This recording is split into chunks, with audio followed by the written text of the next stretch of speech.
You are live, it says. So good morning, everybody, and on X and on YouTube. I'm actually 2 minutes early, so discuss amongst yourselves. And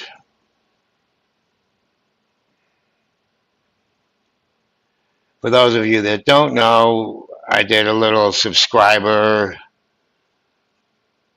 chat, open mic for my subscribers last night, and we kind of talked about a few things, butterflies and pins and charm and kind of a little bit about how to build different multi-leg option structures.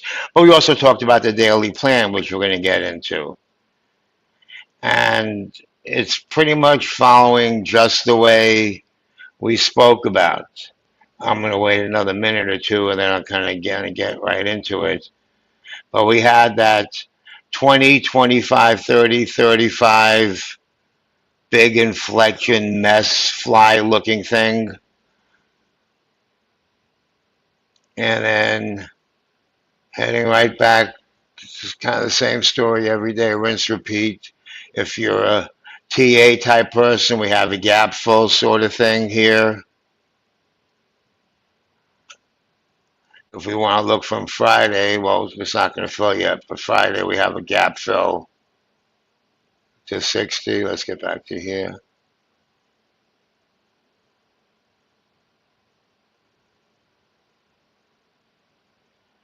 And that's it, 8:30.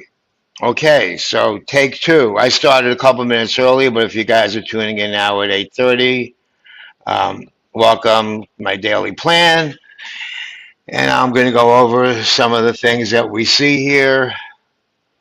And I think what I'm going to do today is I'm going to kind of use my note to help me keep on target somewhat.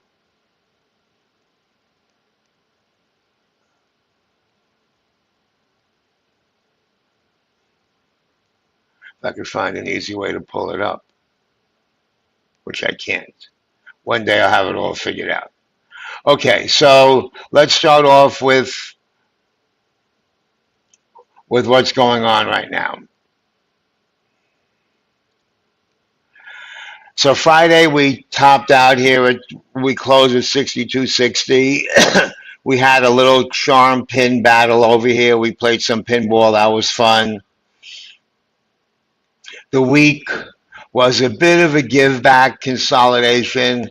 If you remember, on July 3rd, I think it was, we had the intraday overnight high, and then we kind of consolidated in this 50 in a narrow range for that shortened week.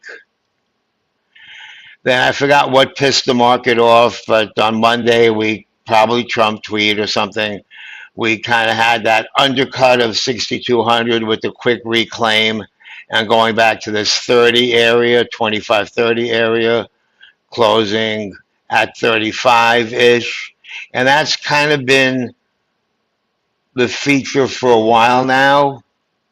We've been seeing this 25 to 35 area broadly acting as support, and we've seen option sellers come in around here. I'm not sure when they put it in or if there's institutions kind of synthetically hedging a position or whatever.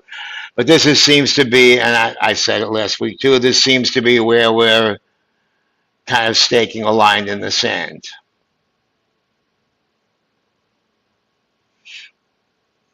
So yeah, the other thing I wanted to mention, IMHO, and this is just my theory, we keep, over the last few days, and this happens a lot, we often see mechanical buying or selling, what I think is mechanical, because of market maker hedging and pins and all that. And what I consider the tell on that is we close at 4 o'clock, And for no particular reason, we get a 10-point drop, or close to 10-point drop. A 10-point drop, we'll call it. Why? Because now that that hedging is done, we kind of get to unclench from that in a small way. And we have unclenches coming up this week in a big way. We have the VIX unclenched. We have the S&P 500 AM and PM unclench. AM last trading day is Thursday. Friday morning SOQ special opening quote would be what the market makers have to hedge, etc. So the overnight lows came in right here at the 62.20 level, and we're going to look at options depth in a minute. And so that's what I'm defining as the bottom of my chop zone. Both the price action, or TA, technical analysis, as well as the options line up with that. So I like when we have that confluence.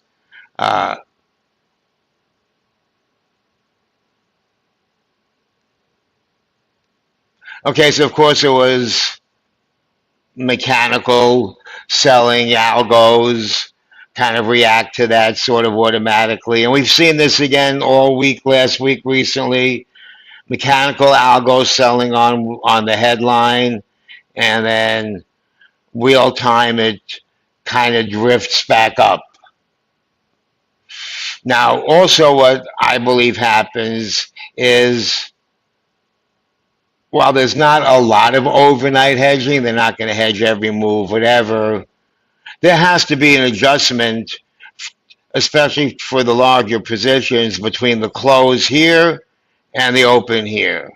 So whatever market makers were long hedging some of the short gamma up here, or hedging long gamma up here, they have to readjust. So we get this. We get that mechanical selling at the open between the algos and the hedging, and then we kind of catch our footing and find our range.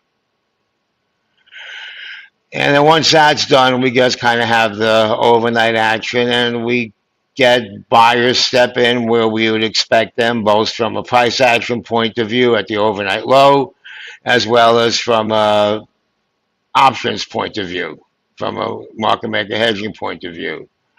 Okay, let's take a quick peek at the Mentor Q roadmap. I like this feature because it just gives me nice clean zones.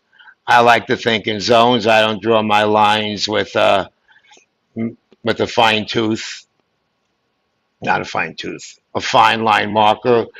I draw them in zones. These are reaction zones. And so we see we have this zone here below 62.20. We have the 6200 zone, and we kind of have the choppy zone right around 50, and then we have this zone here up near 70 yesterday, kind of where the top of the price action was on Friday. And then we have theoretical up if we can get up toward the 6300 area. Okay, switching gears again. Okay, private chat. Do you have updated code for training? I'm missing them. That's okay. They should be in the email, and I'll make sure they're in the Discord. I'll get around to it. Remind me. Let me see. What do you need to see in terms of gamma for you to label bottom of the chop? Okay, I'll show you. Let's go there right there now. And for anything more granular than that, I gotta go here. So here's where I'm seeing bottom of the chop. Market maker long. So this zone, 62.25, is where we expect dealer buying to come in as we go down. Market maker long, market makers have to buy. As we go up, If they're long, they have to sell. Forms this zone. We have market makers short. There's your pivot. Boom, boom, boom, boom. Pinball action right in here. So I just gave it 20 arbitrarily because this could be kind of a magnet. So you can kind of undercut to 20 and kind of bounce back up in here, which is where we kind of saw the overnight action. So you could say 20, you could say 25. And in the bottom of the chop section, if we break here and don't kind of mean reverse back up to 25, then we have this magnet down here at 6,200. So that's definitely a possibility. Now we have these buyers, then that creates a second zone, 25 to 80 broadly, with this being the ping pong ricochet rabbit area. So that's where I got that from.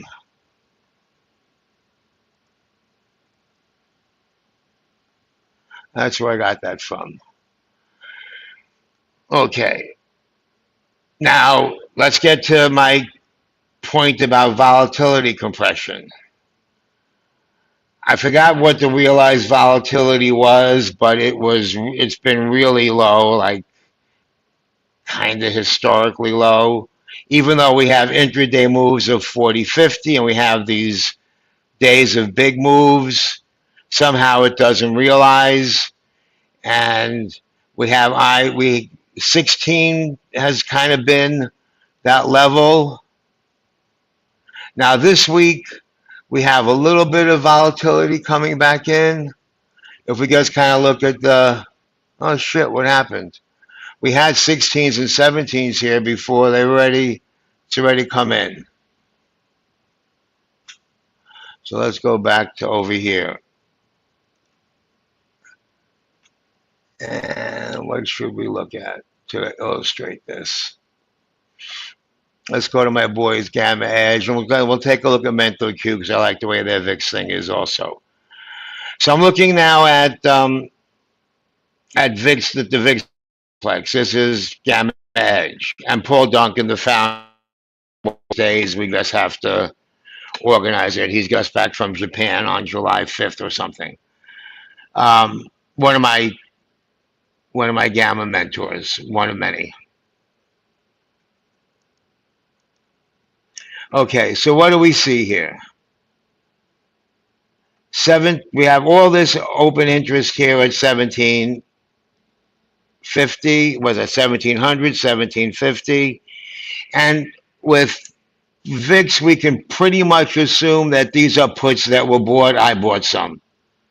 So if I bought them, so the rest of the world must have done it too. Joke. I mean, it makes sense. And I bought them when we were up here, when we had that move up to 22 or whatever it was on whatever the headline was. And so this is what's going to unclench. And standard gamma hedging 101, simplistic thinking.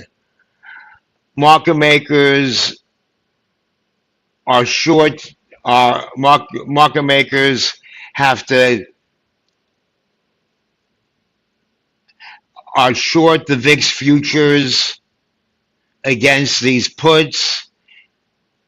As we go down, they get to buy back when they're long. Rather, as we go down, they get to sell some of the VIX futures, and we go up, and vice versa.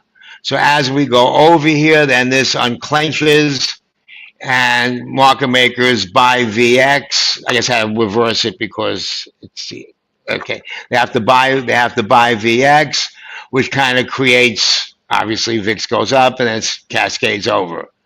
And so 1750, 16 have been inflection points. So the question is, what happens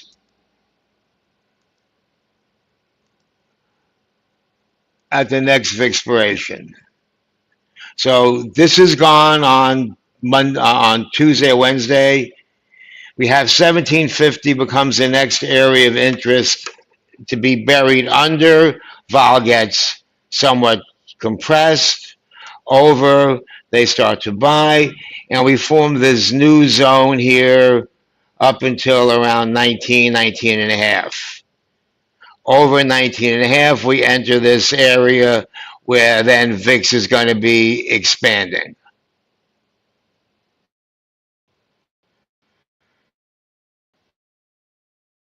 So if nothing else, come on, let's go. What we're looking for. So after expiration, 1950 becomes the drift up target should things get nasty. 1750, if we stay under there, it's kumbaya. And one would expect this 17 to 1950 to be a normal zone without crazy headline stuff, because with moderate headline bullshit. And 20, of course, is the number.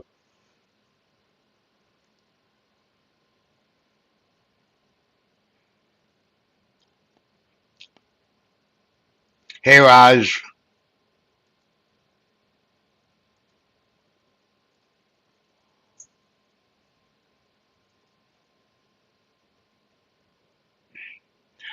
Okay, so that's that.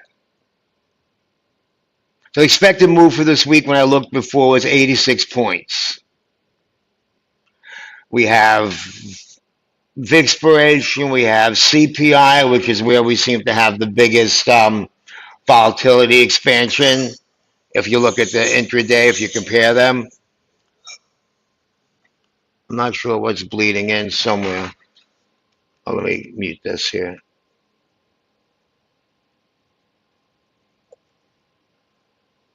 Um,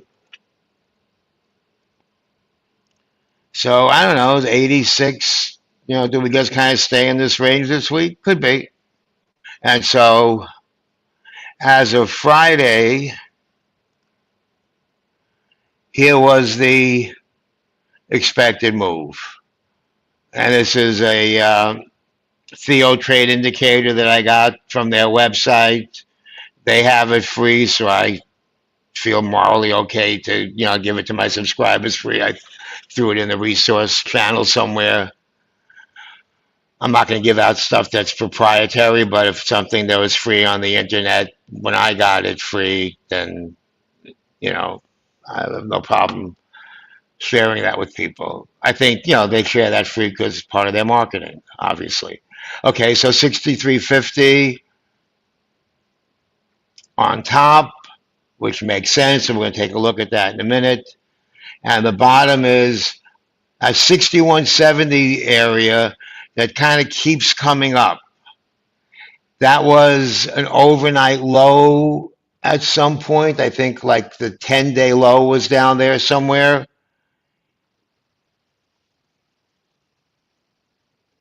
Where is this area over here? Like the end of June. That's basically the end of June low. And that kind of keeps coming up. I mean, so maybe we stay in this range. I don't know. But we have, okay, so macro triggers coming up. Okay, so first of all, the unclench, why it matters.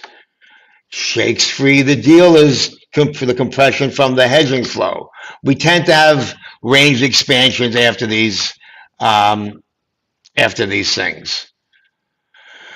So we have the CPI on Tuesday, along with the Empire State Manufacturing Survey, plus throw in Fed Speaker Bowman, Barr, Collins, et cetera, et cetera. So we're going to have talking heads talking about that stuff. Also, Tuesday, last trading day of VIX. Wednesday's special opening quote, VIX comes out at 9 o'clock. It's not necessarily going to be where VIX is really going to trade. It's some crazy math. And so often you'll get VIX spike or drop to a level that doesn't kind of make sense, only to refine its equilibrium within a half hour. And we have Barr talking again. I guess Barr's got a big mouth. We got Barr talking again on Wednesday. Thursday, retail sales, jobless claims, PPI, I think, what was PPI on? PPI, I think, is on Wednesday. I might have my dates a little screwed up. Okay, so thrown into all that, let's not forget we have earnings coming up.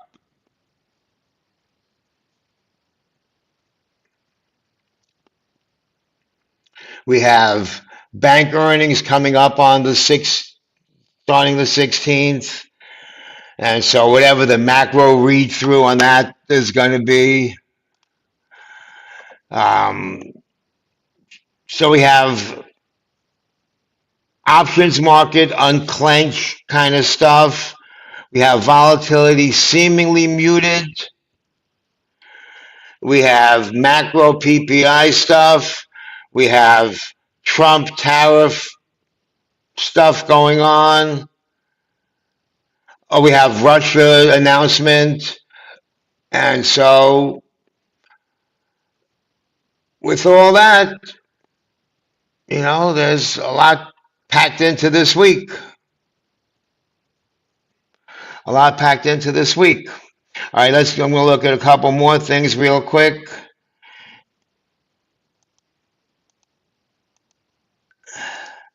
Let's go back to this first. Oh, let's look at the. Okay, I know my presentations are choppy. You're not at any risk of getting a slick presentation with me, I promise. What I was looking at here, I was looking at the Mentor Q website, and I like this. It's nice and clean. To me, this speaks to me. I don't know if it speaks to you. Here's where the open interest is on VIX. All in one nice, comfy place. And so what do we see? Do the math in your head. Puts are dominating. Below that, market makers are buried under those puts.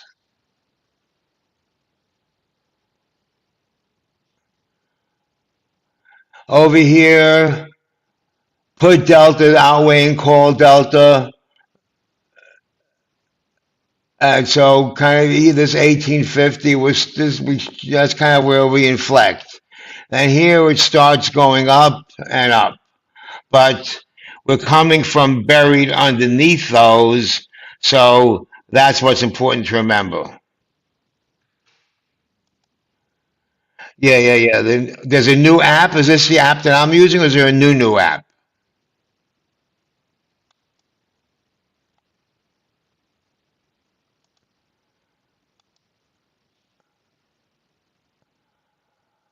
Yeah. They've done a lot of work on their stuff. And like I said, I was chatting with Fabio last night, I guess the founder or co-founder or whatever. And they've been doing so much work I haven't kept up with. Oh, I guess there's a new one? Okay. Text me later the link to sign into it. I don't even know what they got going on. I haven't been able to keep up with them. They're developing stuff. Hardest working man in show business over there. Okay, let's get back to these guys are developing new stuff too. They're not sleeping. Believe me. Nobody seems to be sleeping in this space. All right, let's go here to market makers positions. Okay, yeah. Let me show you this. So 6,300. Let's get back over here for a second. Customer long, market maker short, potential magnet. I doubt it, but that doesn't mean that if we start going up in this direction and get some pull here, then we have some hedging in the direction of the move this way and that way, 75 and 6,300.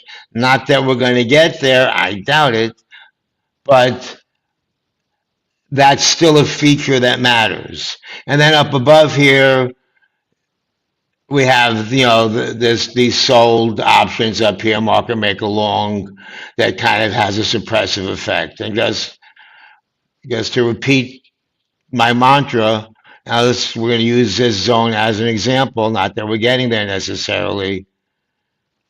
If we're in here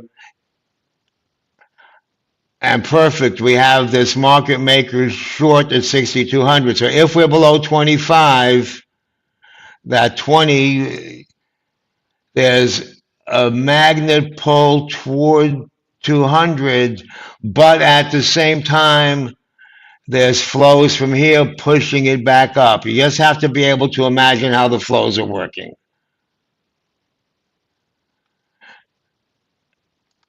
Or updates on the web. Okay. Sir, look at that. Very respectful. I remember when they first started calling me sir and stuff like that.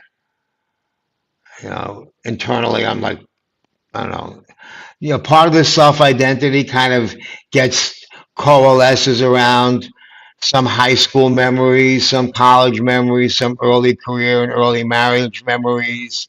And so there's different fragments of the self that show up at different times. Because let me get off of the, now we can go into the Buddhist concept of the self, which is that there is no fixed self, that the self is conditioned arising based on what's being experienced in the moment.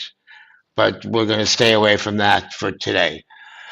So anyway, let's get back to this. So that's what this 6,300 feature is. Let's get back over here. Okay. So that's what we see here. So this is the full complex. And so you kind of can see these discontinuations. So 6255, the temperature in the room changes. You get into the orbit of some of this stuff. Here we just have that kind of choppy, sloppy mess that looks like we're going to be in for a while.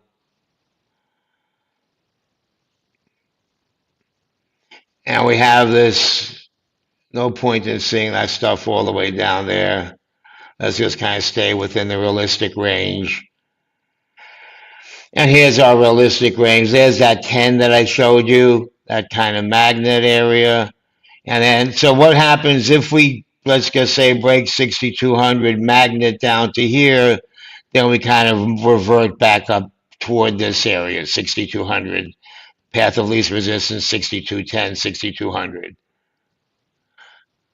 And why is it if then? Because if we're at 35, then I expect this. If this fails and we go back down here and then we head here, then I expect that. And it's not uncommon for us to go through all of these different ranges, especially the transitions during the course of a day. Eckhart Tolle collab. I like Eckhart Tolle. He's good. He's good. Ex-Army discipline. Tolle is good. Be here now. He did a good job of taking some of the traditional Eastern wisdom and making it, popularizing it, or kind of user friendly for the West. He's good. He's good. No complaints about Eckhart Tolle. He's good. I read Be Here Now and some of his stuff. I tend to read some of the more esoteric stuff as well, which, if anyone knows me, you shouldn't be surprised. I started off, just like I started off with Gamma Light, I started off with Eastern Philosophy Light, and have gotten into some of the, like, real esoteric stuff. But anyway, I digress. Yes, Eckhart Tolle. Eckhart Tolle is good. Maybe I'll throw some names in that I like on those guys. You know who's good? Watts. Alan Watts. Dr. Joe is good. Alan Watts is good. Old school guy from the 50s, 60s. He's really good. Look up some Alan Watts. Stephen Batchelor is good if you like to read. He has one called Buddhism Without Beliefs. So he strips away the reincarnation and all the magical belief stuff, or stuff that was related to the zeitgeist of when that emerged, and strips that out and gives us kind of the psycho the psychocognitive spiritual aspects of it. Very good, very good. Okay, anyway, enough of that stuff. We could talk, I could talk that crap all day too, just like I could talk this crap all day. Anyway, so where do we pin? Let's get back to making money, kids. So as we know, we tend to pin below the yellow at the intersection of the yellow and blue. Not going to talk about the where, whys, and what fors. We do that on subscriber chats, or sometimes we do that in when we play pinball. So these are the main levels here. So let's just say that it's probably safe to say, let me just zoom in on the time frame, not so much on the ranges. So let's just say it's safe to say that at max we go up here, but probably not. We've been kind of ending up here a lot lately, even though we started out lower. So maybe the 60, 75 area, most likely below 50, above 32.5, maybe right in here. If the market just kind of stays kind of in this funky consolidation move, 25 or below 6,200. And if the market gets mad at something that happens, then we're down here. So, anybody want to play pinball? Early pinball, early edition. Now, what happens, of course, the charm decay is going to be dependent on where spot is. If we're above this number, then that sends us up. If we're below it, it sends us down.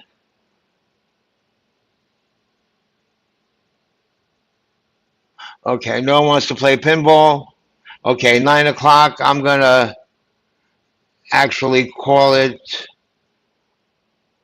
just kind of stay within the half-hour time frame, get to do some little more admin stuff. Oh, set up some trades. I'm sorry, guys. I'm going to set up my trades, at least a couple early ones.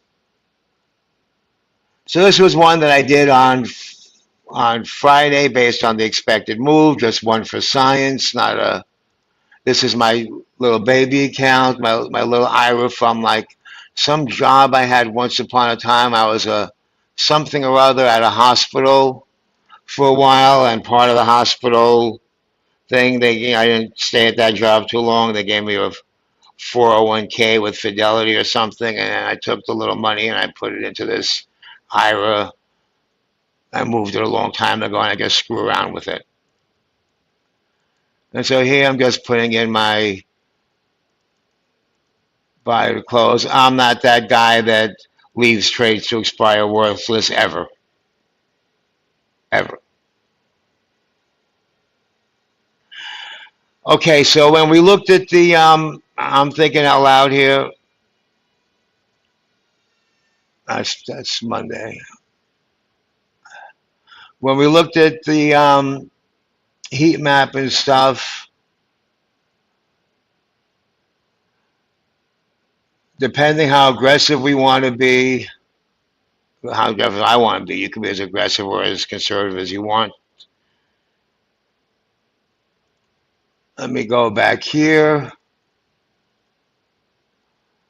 So 25, I mean, clearly below 6,200 is where you'd like to be if you want a chicken shit trade. So let's look at this one chicken shit trade, 90.70, 75 cents. That's not bad. Or if you want a 10 wide, 50 cents, that's not even bad on a 10 wide. So for me, I would do that. That's what I call my wish trade. If it fills, it fills. If not, not. If I get in trouble, I'll manage it. Up on top,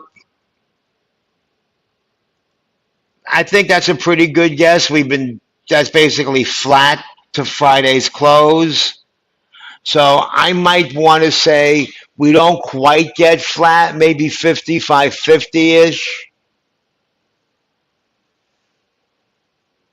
And we'll build some flies here for fun later. On top, see, there's nothing great on top right now for me.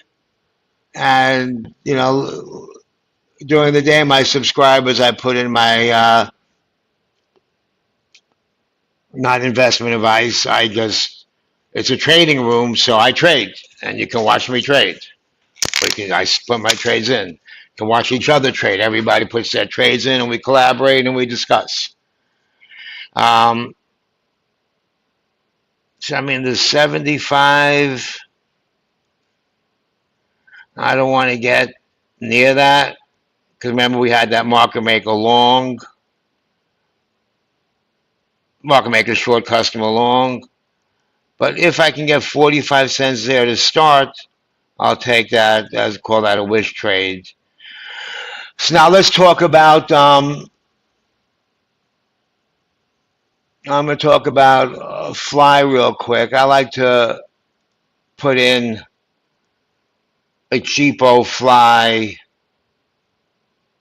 early. So let's go take a look over here.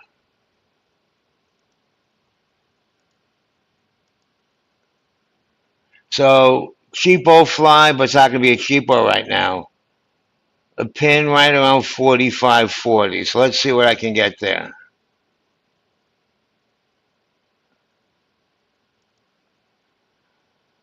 Okay. So 35, 45, 55. Wait a minute. That's a little too expensive for a blind, but I'll put it in at $1.10 just for fun. You could put in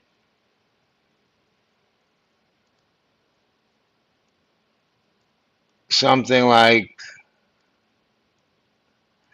a cheapie like this for 40 cents. Play around, a cheapie like this for 20 cents, whatever.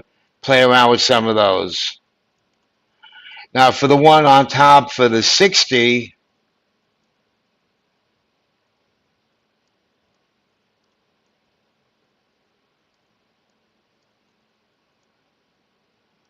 cheap one for a quarter, widen it out a little like that if you want to play it wider. Last night, we also discussed wide flies where you're kind of using the expected move to sell, and that's a whole nother way to trade flies. On the put side, and then this time I really mean I'm going to go. On the put side, let's say we get that this 35 area is a little in jeopardy maybe. And so what can we get here? 10 by 10, 85 cents. Not horrible. Another way to do that is a 10 by 15. I might do something like that. This is kind of aggressive. And you don't want to be, okay. That's a kind of a different flavor trade. That's not bad. Might do something like that. And then I'll manage them and play with them in between. And here's some working trades I got. Okay, that's it. I'm out of here. I may or may not play Pinball Public on X today and YouTube. I'll definitely always do it with my crew on YouTube Unlisted or wherever we do it on StreamYard. I'm still figuring out the whole streaming thing, work in progress. Okay, thanks a lot, everybody. Wait, I got something in the private chat I missed. Thank you as always. Loving the streams. Good, I'm glad. I'm glad. I'm enjoying the streams too. I'm glad it's working out for people, that it's of value. Okay, because obviously at the end of the day, it's being of service and paying it forward. Yeah, of course our push spreads will be fine today. Of course. Come on, Queenie. All right, take care. It did look a little dicey last night. All right. Good night. Good day. Good night. Good day, I mean.